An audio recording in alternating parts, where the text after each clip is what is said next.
धरती के करीब 70% हिस्से पर जल की अथाह राशि है, जिसमें एक बड़ा प्रतिशत समुद्री जल का है। जो जल पीने और सिंचाई के योग्य है, उसमें निरंतर कमी आ रही है, जिसका विपरीत प्रभाव कृषि उत्पादन पर पड़ रहा है।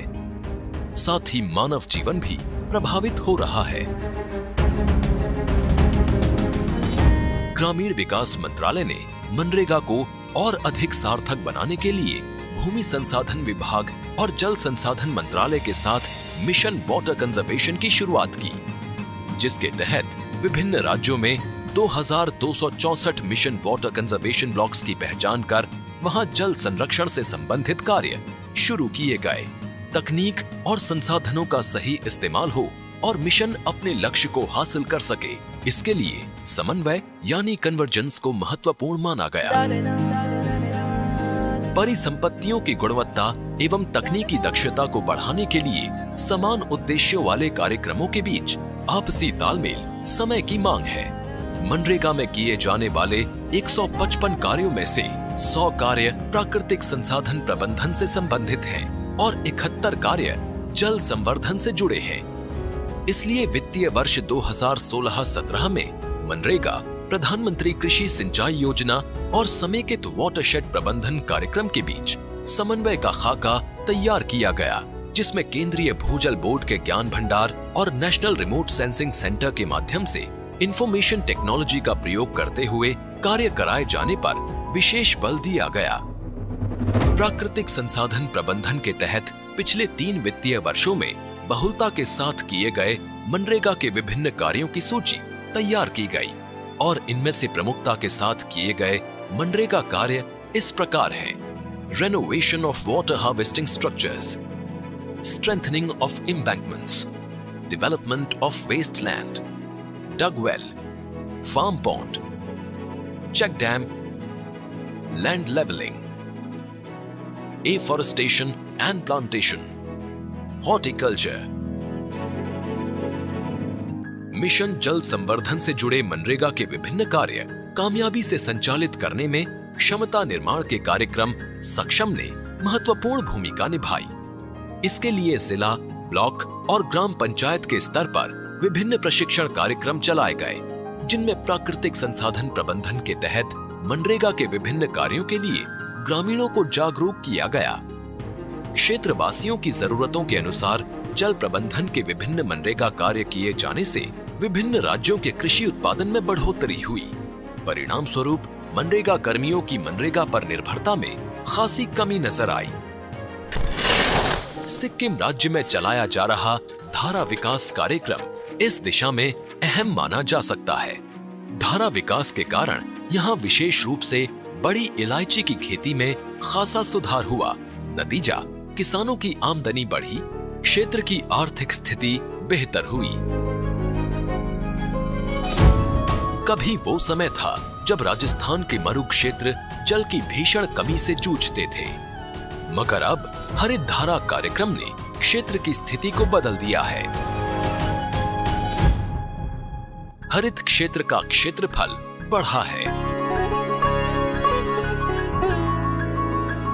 यहाँ जल संग्रहण क्षेत्रों से स्लूस गेट और सिंचाई नालियों की मरम्मत व रखरखाव के कार्य मनरेगा के तहत किए जा रहे हैं।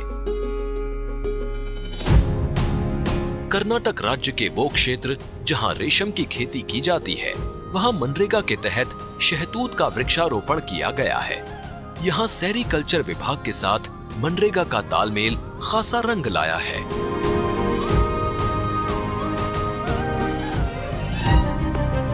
हिमाचल राज्य में भी छोटे व सीमांत किसानों की स्थिति में मनरेगा के तहत किए गए जल प्रबंधन कार्यों से सुधार आया है। इसी तरह देश के अन्य राज्यों में भी क्षेत्र की जरूरत एवं आवश्यकता अनुसार जल प्रबंधन के विभिन्न कार्य किए गए हैं, जिससे वहां की स्थिति अपेक्षाकृत कहीं अधिक बेहतर हुई है।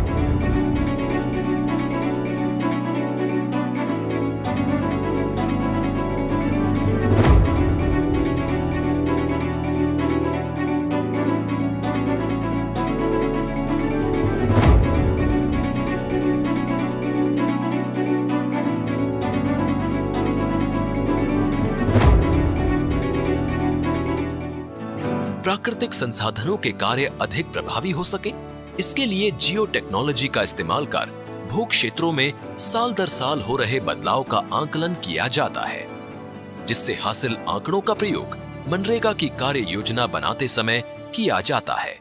इंस्टीट्यूट ऑफ इकोनॉमिक ग्रोथ द्वारा देश में 21 राज्यों के 30 जिलों में कराए गए सर्वे में 1200 ग्रामीण परिवारों से आंकड़े एकत्र किए गए। सर्वे के अनुसार नेचुरल रिसोर्स मैनेजमेंट के तहत स्थायी परिसंपत्तियों के निर्माण के फलस्वरूप 12% परिवारों ने जीविकोपार्जन के नए रास्ते अपनाए और 13% परिवारों ने अपने कार्य क्षेत्र का दायरा बढ़ाया। लगभग 78% परिवारों का ये मानना है कि मनरेगा गतिविधियों से जल स्तर बढ़ा है। कृषि उत्पादन के क्षेत्र में धान की उपज में 11.7% और सब्जियों की उपज में 28% की बढ़ोतरी हुई है। मनरेगा के तहत किए गए जल संरक्षण कार्यों के परिणाम स्वरूप ग्रामीण परिवारों की आमदनी 85,500 से बढ़कर 95,000 हो गई, यानी पिछले 2 वर्षों में 11% की बढ़ोतरी हुई। यहाँ ये बताना प्रासंगिक होगा कि वित्त वर्ष 2014-15 में मनरेगा के मद से प्राकृतिक संसाधन प्रबंधन के लिए किया गया व्यय 18,700 करोड़ रुपए था, जो वित्त वर्ष 2016-17 में बढ़कर 33,500 करोड़ हो गया। सूचीबद्ध किए गए इन कार्यों को देश भर के ग्रामीण क्षेत्रों में कुशलता के साथ संपादित करने का परिणाम ये रहा कि वित्त वर्ष 2016-17 के दौरान 47.11 लाख हेक्टेयर भूमि की स्थिति बेहतर हुई। कुल मिलाकर पिछले 2 वर्षों में 93.68 लाख हेक्टेयर भूमि की स्थिति बेहतर हुई। मिशन जल संवर्धन के कारण सूखाग्रस्त क्षेत्रों में कमी आई है, कृषि सिंचाई की स्थिति में सुधार हो रहा है और ग्रामीणों के लिए स्थायी जीविकोपार्जन के साधन बढ़े हैं। कुल मिलाकर महात्मा गांधी नरेगा ने कन्वर्जेंस यानी समन्वय की स्थिति को आत्मसात कर लिया है। परिणाम सुखद हैं।